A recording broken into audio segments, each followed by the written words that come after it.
제가 설교를 하면서 특별한 목적을 가지고 두 번의 설교를 했습니다.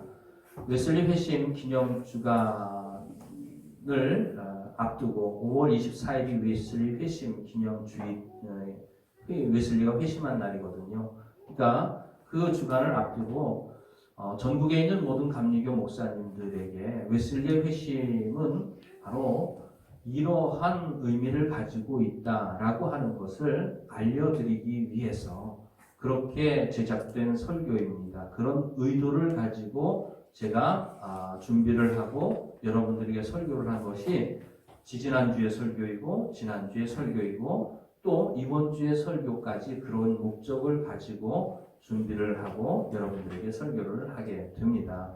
지지난주의 설교는 두 가지 복음이라는 제목으로 여러분들에게 말씀을 드렸습니다. 갈라디아서에 나오는 사도 바울이 말한 다른 복음이 갈라디아 교회에 퍼져 있다. 갈라디아 교회뿐만이 아니라 예루살렘 교회도 그렇고 안디옥 교회도 그렇고 어느 교회든지 시간이 흐르면서 복음이 변질되는 그런 일들이 일어났고 그것을 걱정하고 염려하면서 사도 바울이 너희가 그렇게 우리가 전한 복음을 속히 떠나서 다른 복음을 쫓는 것을 내가 이상히 여기노라 말한 그 말을 우리들이 새기면서 오늘날에도 다른 복음이 무엇인지 오염된 복음이 무엇인지 그리고 그 가운데서 진짜로 진실된 복음이 무엇인지 우리가 분별할 수 있는 분별력이 있어야 되겠죠. 그러면서 요한 웨슬리 목사님이 1703년에 태어났는데요. 1738년 4월 23일 날 35살 때인데 4월 23일 날 지금까지 자기가 이렇게 하면 구원을 받을 수 있다고 복음으로 생각했던 것들을 그것이 잘못되었다는 사실을 4월 23일 날 1738년 4월 23일 날 깨달아 알게 됩니다. 그래서 다른 복음이 무엇인지를 분명하고 확실하게 붙잡게 되는 것이 1738년 4월 23일이에요. 그 내용을 가지고 제가 지난주 설교를 했고요. 지난주 설교는 무엇에 대해서 설교를 했느냐 하면 그렇게 1738년 4월 23일 날 내가 지금까지 다른 복음을 믿고 있었구나. 자기 의를 가지고 내 힘과 내 능력으로 노력해서 공로를 쌓아가지고 그걸로 하나님 앞에 인정받고 구원받으려고 했구나라는 사실을 깨닫고 자기 의를 다 내어버리고 그러니까 자기가 지금까지 구원받을 수 있다고 이렇게 하면 구원받을 수 있다고 생각했던 것들 자기가 의지했던 모든 것들 한마디로 자기 의를 다 내어버리고 하나님의 의 하나님의 기준, 하나님이 정하신 방법을 가지고 4월 23일부터 5월 24일 구원받는 날까지예요. 한 달 남짓한 기간 동안을 기다렸습니다. 하나님께서 자기에게 그 믿음 주시기를 기다리는 그런 모습을 우리가 살펴보았습니다. 오늘은 우리가 조금 더 집중을 했어요. 웨슬리가 회심 이전의 삶 그리고 조금 더 줄여서 잘못된 복음을 깨닫고 버리고 올바른 복음을 붙잡고 한 달여 남짓 기도하면서 은혜의 수단을 사용하면서 하나님이 내게 직접 역사하셔서 은혜 주시기를 기다리는 마음을 가지고 한 달여 남짓을 보냈습니다. 그리고 오늘 우리가 특별히 살펴볼 내용은 구원받는 날의 내용이에요. 1738년 5월 24일 날 웨슬리가 그날 구원받았거든요. 근데 그날의 웨슬리의 일지를 살펴보면서 웨슬리가 과연 어떤 마음을 가지고 있었는지를 한번 살펴보면서 은혜를 받기를 소원합니다. 여러분들에게 A4용지에 인쇄된 인쇄물을 나누어 드렸습니다. 한 장에 있는 내용은 무엇이냐면 웨슬리가 구원받기 사흘 나흘 전에 며칠 전에 자기 친구에게 보낸 편지의 내용이에요. 그 내용이고 그 뒷장에는 무슨 내용이 써 있느냐 하면 5월 24일 날 아침에 새벽에 일어나서 그리고 오전에 외출하려고 할 때, 그리고 오후에 또 예배에 참석을 했을 때, 또 그리고 저녁 때에 로마서 공부 모임에 참석을 했을 때, 이 네 가지의 내용이 시간별로 기록되어져 있는 것을 보게 됩니다. 그 부분은 여러분들이 조금 이따 보시고요. 제가 보라고 하실 때 보시고 저를 집중을 해 주시기를 부탁을 드립니다. 그렇게 하나님이 내가 노력해서 구원받는 것이 아님을 깨닫고 하나님이 나를 직접 내게 찾아오셔서 나를 만나주시고 믿음 주시고 구원해 주시기를 기다렸어요. 기다릴 뿐만 아니라 그 기다림의 강도가 어떠했느냐 하면 정말로 사모하는 마음을 가지고 기다렸어요. 오늘 우리가 읽은 말씀의 잠언서 8장 17절 말씀에 나를 사랑하는 자들이 나의 사랑을 입으며 나를 간절히 찾는 자가 나를 만날 것입니다. 나를 간절히 찾는 자가 나를 만날 것입니다. 여러분들 하나님 만나려면 하나님을 찾고 구하고 두드리고 기다려야 합니다. 그런데 어떻게 기다려야 하느냐 하면 대충 기다리는 것이 아니라 간절히 기다려야만 한다고 하는 것입니다. 여기에 간절이라고 오늘 우리가 읽은 말씀에 기록되어져 있는데 꼭 간절이라는 말에 가로가 쳐져 있어요. 그리고 거기에 번호가 있죠? 번호가 몇 번이 써져 있습니까? 1번이요? 1번이라고 써져 있죠? 그 1번이 그 장에 그 페이지의 맨 밑에 보면 그 1번이라고 써져 있는 내용이 무엇인지가 나와 있습니다. 뭐라고 나와 있습니까? 뭐라고 나와 있습니까? 새벽에 라고 나와 있죠. 그러니까 나를 간절히 찾는 자가 라는 말을 무엇으로도 바꾸어서 해석을 할 수 있다는 얘기예요? 새벽에 찾는 자가 나를 만날 것이니라 라고 하는 의미인 것입니다. 그러니까 간절이라는 말과 새벽에라는 말이 같은 의미를 가지고 있어요. 히브리어로는 사하르라는 말에서 유래한 말인데 이 말에 가진 의미가 간절하다는 의미도 있고 새벽에 갑자기 일어나다라고 하는 의미도 가지고 있어요. 여러분들 어떤 것에 간절한 마음을 가지게 되면 하루 종일 온종일 그 마음을 잃어버릴 수가 없습니다. 그런 간절함을 가지고 하나님께서 내게 믿음 주시기를 구하여야 한다고 하는 얘기죠.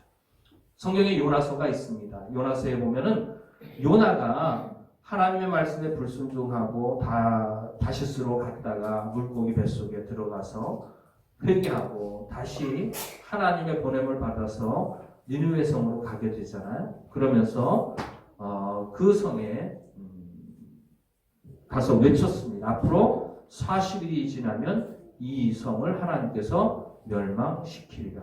그 말을 듣고 백성들이 회개하는 일들이 일어났습니다. 그 말이 니느웨 성의 왕에게까지 들어갔죠. 그러니까 니느웨 성 왕이 그 말을 듣고 온 백성에게 조서를 내렸습니다. 명령을 내렸습니다.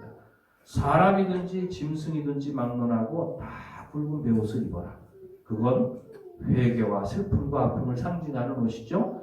굵은 베옷을 입고 물도 마시지 말고 금식하고 먹을 것도 먹지 말고 심지어 물도 마시지 말고 그렇게 사람이든 짐승이든 다 그렇게 행하라. 하나님께서 우리를 불쌍히 여기셔서 우리에게 내릴 진노를 거두실지 우리가 누가 알겠느냐라고 말하는 장면이 나옵니다. 그래서 니느웨 사람은 물론이거니와 니느웨에 있는 짐승까지도 다 금식하고 물까지도 마시지 않고 하나님이 그 진노에서 구원해 주시기를 용서해 주시기를 간절히 바라는 마음을 성경에 기록하고 있습니다.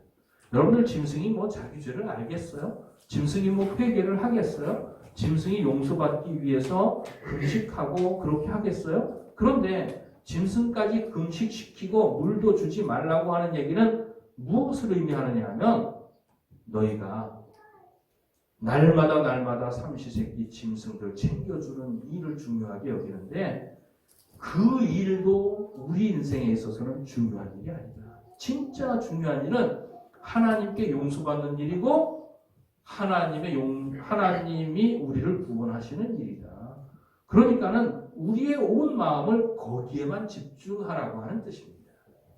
마태복음 6장에 보면은 눈이 밝으면 온몸이 밝을 것이다. 그러면서 눈은 몸의 등불이요 라고 말하고 있습니다. 근데 눈이 밝으면 이라는 뜻이 무엇이냐면 eyes, 싱글 아이를 얘기하는 거예요. eyes be single. 눈이 아이잖아요. 눈이 아이인데 눈이 두 개잖아요. 눈이 밝으면인데 눈이 밝으면이라는 뜻이 eyes be single입니다. 그게 무슨 뜻이냐면 눈이 하나이면이라는 뜻이에요. 그러니까 눈이 밝으면이라는 의미가 어떤 의미냐면 하나의 눈을 가지고 있으면이라는 뜻입니다. 한 가지만 바라보라고 하는 뜻입니다. 그게 무엇이냐면 하나님만 바라보는 눈, 하나님의 뜻만을 구하는 눈, 하나님만을 기쁘시게 하고자 하는 눈, 그런 의도와 그런 생각을 가지라고 하는 것이 하나의 눈이라고 하는 말로 표현하고 있는 것을 보게 됩니다. 그러니까 진짜 하나님이 만나주시는 은혜를 누리려면은 하나의 눈을 가져야 돼요. 단순한 눈을 가져야 돼요. 세상에 있는 복잡한 모든 것들을 다 내어버리고 온전히 무엇만을 바라보는 거예요? 하나님이 나를 구원하시는 믿음을 하나님이 내게 주셔야만 한다. 거기에 꽂혀 있는 겁니다. 그것만 생각하고 그것만 바라고 그것 때문에 마음 아파하고 그것 때문에 안달하고 그것만을 기다리는 삶, 그것이 정말로 간절함을 가진 삶이라고 할 수가 있죠. 너희가 나를 간절히 찾으면 나를 만나리라 했는데 이 간절히 찾으면이라는 말이 새벽에 찾으면이라는 뜻이잖아요. 근데 이 말에 간절히 새벽에 찾으면이라는 말이 어떤 의미를 가지고 있느냐면 새벽까지 잠들지 못하고 깨어있다는 의미입니다. 자다가 일어나서 새벽에 하나님 구원해 주세요. 은혜를 주세요. 이렇게 구하라는 얘기가 아닙니다. 내 온 마음이 하나님이 나를 도와주시기를 바라는 마음이 있다면 밤에 잠자리에 누우면 잠이 와요? 안 와요? 하나님이 은혜 안 주시면 큰일 나는 겁니다. 여러분 인생에 우리에게 있는 문제 중에 가장 큰 문제고 가장 시급한 문제가 무엇입니까? 바로 죄 문제입니다. 이 세상에 있는 모든 문제는 이 세상의 죽음과 함께 끝나는 문제예요. 사라지는 문제예요. 근데 이 죄 문제는 이 땅에서 해결함을 받지 못하면 이 땅을 떠나는 그 순간부터 우리의 온 영생을 다 그냥 한꺼번에 지옥의 불꽃 가운데로 던져지게 하는 그런 문제입니다. 그러니까 인생의 정말로 제일 중요하고 시급한 문제가 우리의 죄 문제를 해결받아야 한다고 하는 것입니다. 적어도 인생의 이 큰 문제를 우리가 해결을 받아야 되는데 하나님 앞에 진짜 온 마음을 다해서 간절한 마음 가지고 하나님 앞에 엎드려 부르짖으며 하나님이 내게 은혜를 주시지 않으면 내가 큰일 납니다. 난 망합니다. 그런 마음 가지고 하나님 앞에 사는 사람이 밤에 잠이 제대로 오겠어요? 안 오겠어요? 밥이 제대로 넘어가겠어요? 안 넘어가겠어요? 밥맛이 느껴지겠어요? 안 느껴지겠어요? 그것이 중요한 게 아닙니다. 제가 처음 전도사로 시골교회 목회를 나갔는데 시골교회 목회를 나가서 수요일날 나가서 수요일날 저녁 예배를 드리고 그리고 난 다음에 그 다음날 아침이 두렵고 떨리는 마음으로 기다려지더라고요. 지금까지 새벽 기도를 안 했는데 가끔 가다가 1년에 한두 번 어머니 따라서 새벽 기도 나간 것이 전부인데 그런데 전도사로 나갔으니 내 마음속에 이제 매일 새벽 기도를 해야 되니 이제 나는 죽었다 이 생각을 하고 그 밤을 지내는데 밤에 잠자리에 누웠는데 잠이 와요 안 와요? 잠이 안 옵니다. 그래서 거의 뜬 눈으로 밤을 지새다시피 했어요. 그리고 난 다음에 새벽에 5시 조금 안 돼서 나가서 기다리는데 그 강대상 앞에 방석이 깔려있고 거기에 무릎 꿇어서 기다리는데 조마조마한 마음으로 기다립니다. 네, 점점 더 시간이 지나는데 시간이 지나도 아무도 안 오는 거예요. 근데 얼마나 기뻤는지요. 얼마나 마음이 기뻤는지요. 그 다음부터 새벽에 어떻게 했어요?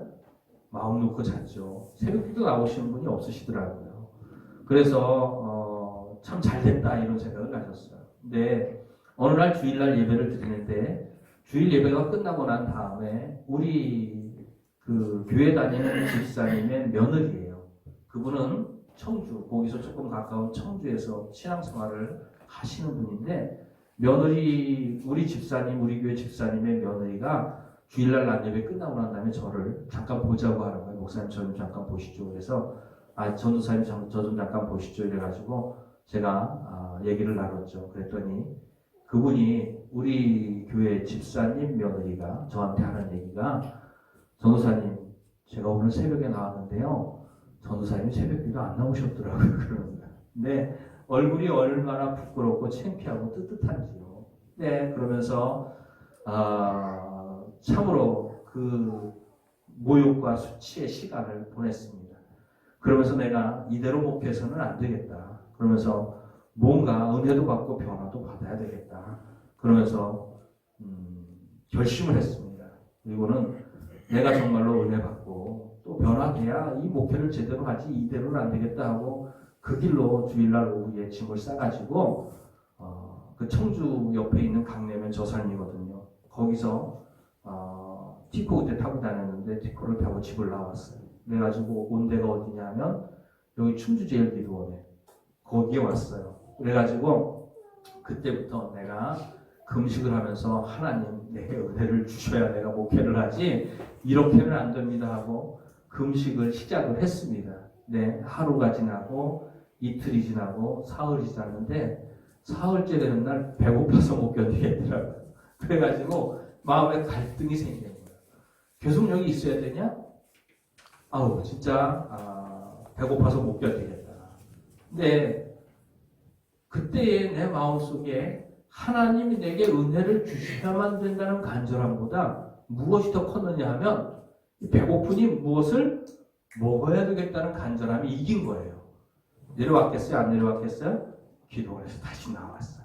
그래가지고 집으로 다시 돌아가는데 집에 가다 보니까는 충주에서 청주 쪽으로 가는 국도가 있습니다. 4차선 국도가 있는데 증평 가기 전에 옆에 해장국집이 하나 있어요. 근데 그 해장국집을 지나가다가 도저히 못 지나가겠어가지고 거기에 들렸습니다. 그래가지고 거기서 얼큰한 해장국을 시켜가지고 먹었어요. 네, 맛이 참 기가 막히더라고요. 그렇게 먹고 나서 차를 타고 갔는데 가다 말고 갑자기 속이 뒤틀리기 시작을 하는 거예요.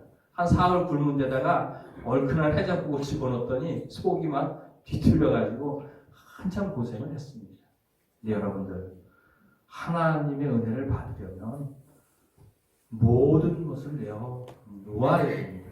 내어버리고 간절한 마음으로 찾아야 되지 이거 하고 저거 하고 여기 한 놈 팔리고 저기 한 놈 팔리고 먹을 것 찾고 친구 만나고 뭐 취미생활하고 그러면서 하나님 찾아봤자 하나님이 만나주실 리가 만무하다고 하는 사실입니다.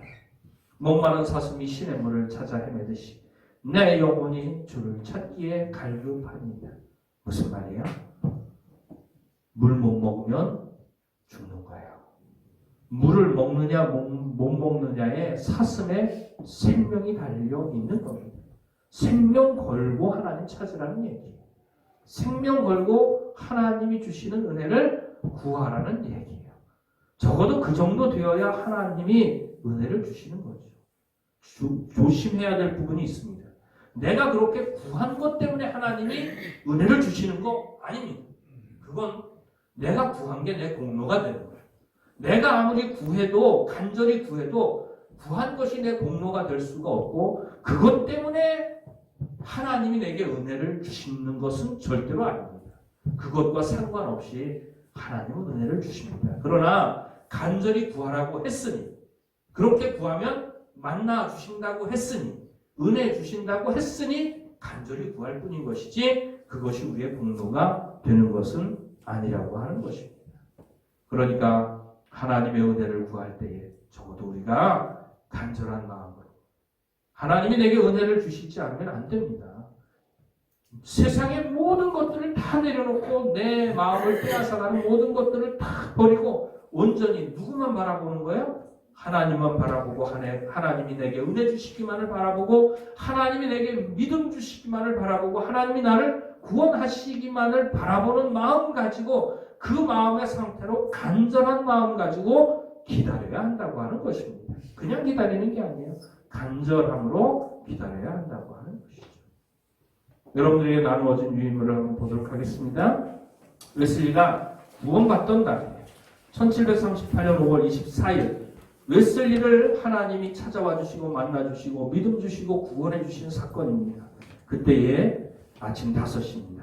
성경을 펴서 받은 말씀이에요.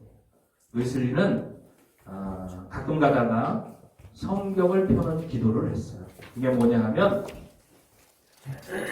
성경 펴는 기도가 뭐냐 하면 성경을 놓고 하나님이 오늘 내게 어떤 말씀을 주시나 하고 그 말씀에 순종하고자 하는 마음 가지고 성경을 펴는 겁니다. 그러면 그 성경의 내용을 하나님의 말씀으로 받아들이는 거예요.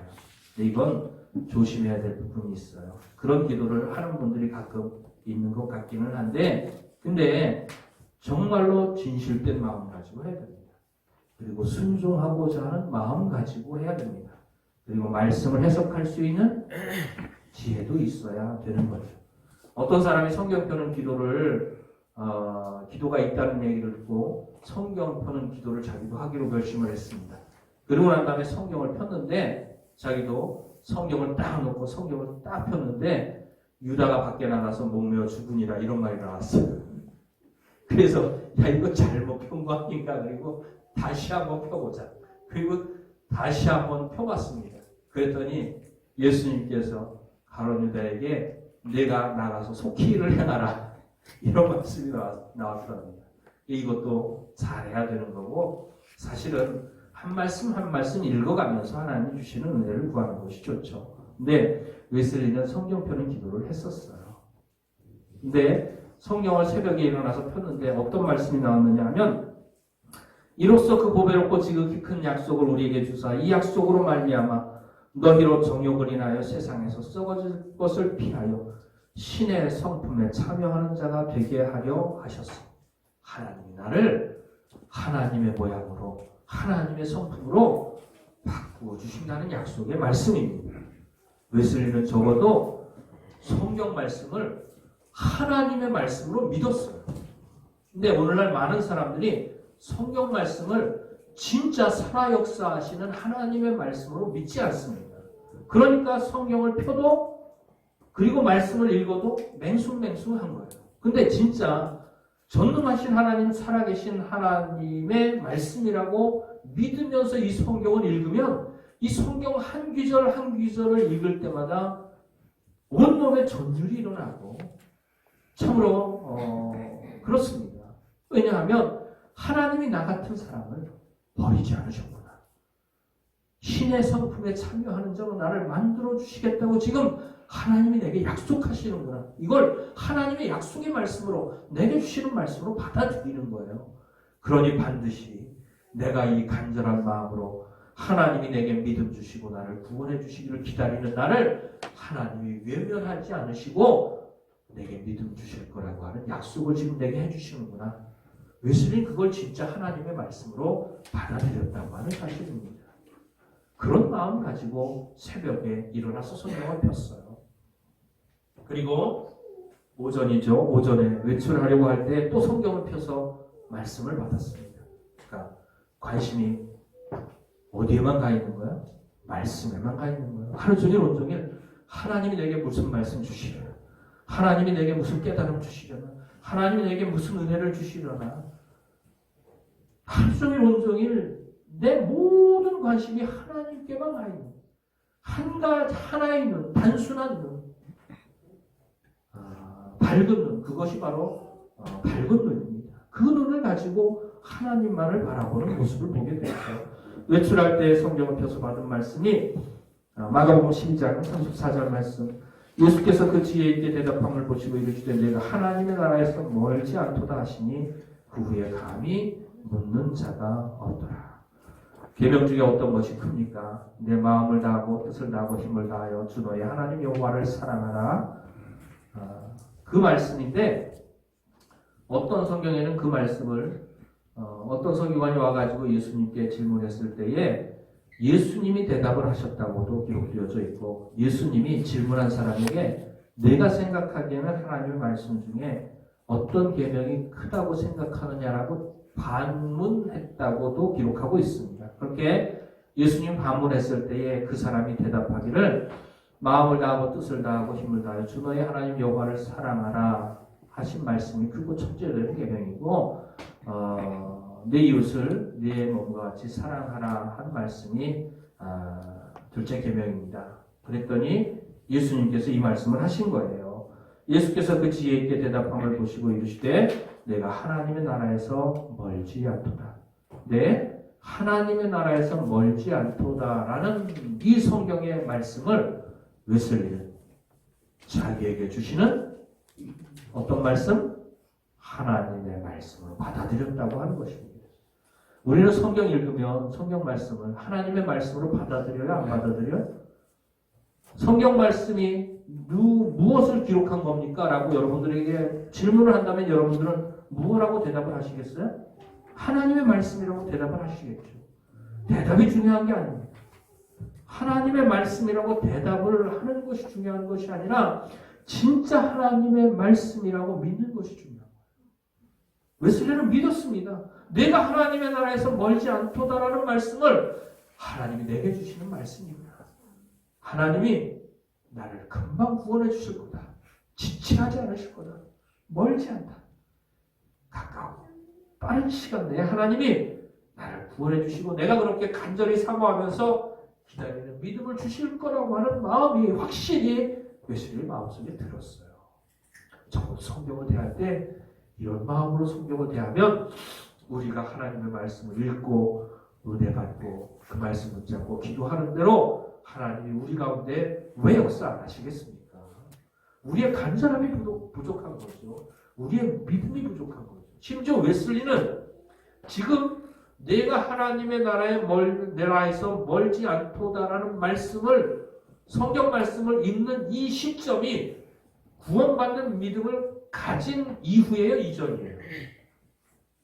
구원받는 믿음을 가지기 이전입니다. 가지기 이전인데도 불구하고 하나님의 말씀을 말씀 그대로 믿습니다. 그런데 우리는 예수 믿고 구원받은 사람들이잖아요. 구원받고 오래 신앙생활을 해온 사람들이잖아요. 근데 하나님의 말씀을 너무 가볍게 대합니다. 너무 소홀히 대합니다. 진짜 하나님의 말씀이라면 하나님이 뭐라고 말씀하셨는지 궁금하지 않겠어요? 정말로 그 말씀이 사모되어지지 않겠어요? 그 말씀을 늘 가까이 하고 읽고 싶은 마음이 마음속에 가득하지 않겠어요? 시편 119편 기자가 고백한 대로 주의 말씀의 맛이 내 입에 어찌 그리 단지요 꿀과 송이꿀보다 더 달니다. 참으로 달고 오묘한 그 말씀, 생명의 말씀은 찬송가의 가사처럼 정말로 하나님의 말씀이 달게 여겨지는 말씀, 생명의 말씀, 진리의 말씀으로 여겨지는 그런 은혜가 저와 여러분에 있기를 원하고요. 그 말씀을 읽기를 사모하는 마음, 그 말씀을 듣기를 사모하는 마음, 그 말씀에 순종하기를 사모하는 마음을 가질 수 있기를 바랍니다. 요한계시록의 처음 부분에 사도 요한이 요한계시록을 기록하면서 그렇게 기록하고 있습니다. 이 예언의 말씀을 읽는 자와 듣는 자들과 그 가운데 기록된 대로 지키는 자가 복이 있나니 이는 때가 가까우다. 여러분들 어떤 사람이 복이 있어요? 이 예언의 말씀, 하나님의 말씀을 읽는 자와 듣는 자들과 그 가운데 기록된 대로 지키는 자들이 복이 있는 자들입니다. 그리고 요한계시록의 맨 마지막에 이 예언의 말씀을 지키는 자가 복이 있다라고 다시 말하고 있는 것을 보게 됩니다. 하나님의 말씀을 읽는 사람이 복이 있는 사람입니다. 진짜 하나님의 말씀으로 믿으면서 읽는 사람이, 듣는 사람이 복이 있는 사람이고 지키는 사람이 복이 있는 사람이에요. 내려가 보겠습니다. 오후에 성바울교회에서 부른 찬송의 내용입니다. 성바울교회에서 예배에 참석을 했는데 그때에 예배 시간에 찬송을 불렀어요. 근데 그 찬송의 가사의 내용이 쭉 나오는데 생략하고 제가 조금만 적었습니다. 그때 이스라엘아 주님을 신뢰하라. 주님께는 자비가 있고 주님께는 구속하심이 풍성하게 있으니 그리하면 주님은 이스라엘을 그의 모든 죄로부터 구속하시리라. 인생의 가장 큰 문제가 무슨 문제라고 제가 말씀을 드렸어요? 죄 문제죠. 가장 시급한 문제가 무슨 문제예요? 죄 문제죠. 근데 하나님께서 이스라엘을 그의 모든 죄로부터 구속하시리라. 이 말씀을 웨슬리는 어떻게 받아들였을까요? 하나님이 나를 모든 죄로부터 구속하시겠다고 약속하시는구나. 내게 주시는 말씀으로 받아들였다고 하는 것입니다. 그의 기대는 더욱더 커졌고 그의 간절함은 더욱더 커져갔습니다. 그리고 저녁 때에 매우 내키지 않은 마음으로 올더스게이트가에 있는 한 모임에 갔고 한 사람이 루터의 로마서를 위한 서문을 읽고 있었는데 9시 15분 전 8시 45분이죠. 그가 그리스도를 믿는 믿음을 통하여 하나님께서 마음에 일으키시는 변화에 대해 설명하고 있는 동안에 일어난 일에 대하여 웨슬리의 진술입니다. 웨슬리 스스로가 이렇게 말을 합니다. 나는 나의 마음이 이상하게 더워지는 것을 느꼈다. 나는 내가 구원을 위하여 그리스도를 오직 그리스도만을 신뢰한다는 것을 느꼈다. 그리고 그가 나의 죄를 바로 나의 죄를 이미 가져가 버렸고 나를 죄와 사망의 율법으로부터 구원하셨다고 하는 확신이 나에게 주어졌다. 이렇게 고백합니다. 내 모든 죄가 용서받은 확신, 내가 구원받은 확신이 하나님께서 웨슬리의 마음속에 직접적으로 주신 사건이라고 하는 것입니다. 거기에 보면은 죄와 사망의 율법이라고 하는 표현이 나옵니다. 이 죄와 사망의 율법이라고 하는 건 뭐냐면 하나님의 법을 지켜서 구원받는 방법은 두 가지가 있어요. 사실은 첫 번째 구원받는 방법은 뭐냐 하면 하나님의 말씀을 지켜서 구원받는 방법입니다. 죄를 안 짓고 그리고 하나님의 말씀에 다 순종하면 그 사람은 구원받을까요? 안 받을까요? 구원받습니다. 그게 율법을 통해서 받는 구원입니다. 그리고 하나는 은혜를 통해서 받는 구원인데 예수 그리스도를 믿음으로 말미암아 예수님께서 내 모든 죄를 용서해 주셨다는 확신으로부터 말미암는 구원입니다. 자신의 두 가지가 있어요. 그런데 율법으로 구원을 받겠다고 하는 사람은 어떻게 해야 구원을 받느냐 하면 모든 하나님의 말씀을 지켜야 됩니다. 그러니까 성경에 기록된 하나님의 모든 말씀을 지켜야 돼요. 한 가지라도 빼놓으면 안 돼요.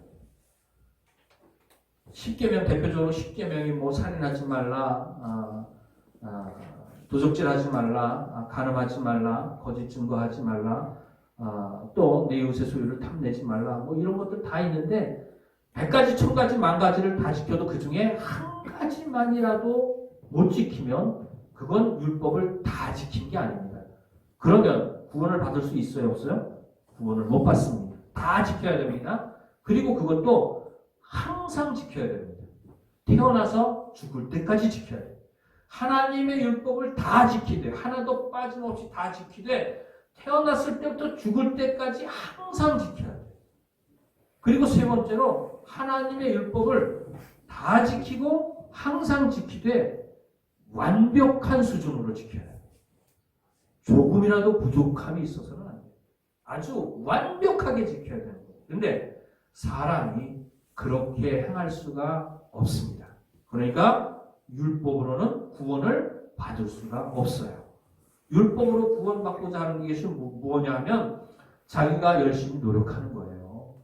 교회 열심히 다니고 헌금하고 봉사하고 성경 읽고 기도하고 묵상하고 불쌍한 이웃 돕고 감옥에 갇힌 사람 돌아보고 이런 것들을 하면서 그걸 통해서 내가 구원받고자 하는 게 율법을 통해서 구원받고자 하는 거예요. 근데 그렇게 행할 때 하나님의 모든 율법을 항상 완벽하게 지킬 수 있는 사람은 세상에 아무도 없습니다. 그러니까 구원받을 수 있는 걸 행하면서 구원받기를 기다리고 있는 사람이 그 사람은 어떤 사람입니까? 저주받은 사람입니다. 절대로 구원받을 수 없는 방법을 붙잡고 구원받기를 바라고 있으니 그 사람은 저주받은 인생이라고 하는 것입니다. 그것이 바로 여러분들을 나눠드린 거에 사망의 율법, 죄와 사망의 율법입니다. 결국에는 율법은 나를 구원으로 이끌지 못합니다. 결국엔 죄 가운데 살게 만들고 영원한 멸망으로 빠지게 만드는 거예요. 그래서 우리에게 필요한 것이 무엇입니까? 예수 그리스도입니다. 구원자 예수 그리스도, 우리의 그리스도 되신 예수 그리스도가 우리에게 필요하다고 하는 사실이죠.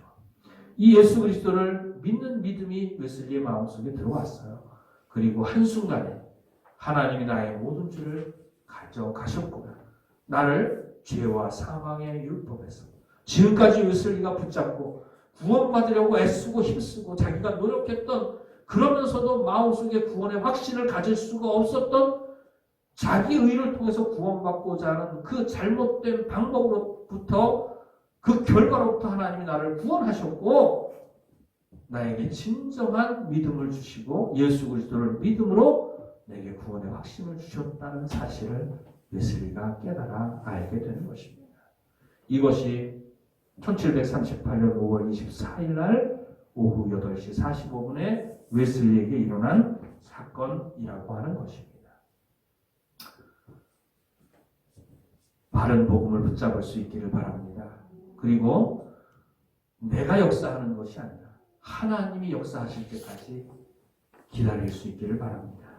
그리고 하나님 앞에 기다리되 대충 그런 마음으로 기다리는 것이 아니라 진정으로 간절한 마음을 가지고 하나님 앞에 간절한 마음으로 기다리는 자에게 하나님께서는 반드시 찾아와 주시고 만나 주시고 은혜를 주시고 구원해 주시는 역사를 일으켜 주실 줄로 믿습니다. 오늘 우리가 읽은 말씀에 나를 사랑하는 자들이 나의 사랑을 입으며 나를 간절히 찾는 자가 나를 만날 것이니라. 이 은혜가 참으로 이 말씀을 듣는 모든 사람에게 뿐만이 아니라 이 세상에 있는 모든 죄인들에게 전해지고 또 그들도 구원받는 역사를 체험하고 경험하는 귀한 은혜가 하나님께로부터 이 땅에 있기를 주의 이름으로 축원을 드립니다. 기도드리시겠습니다.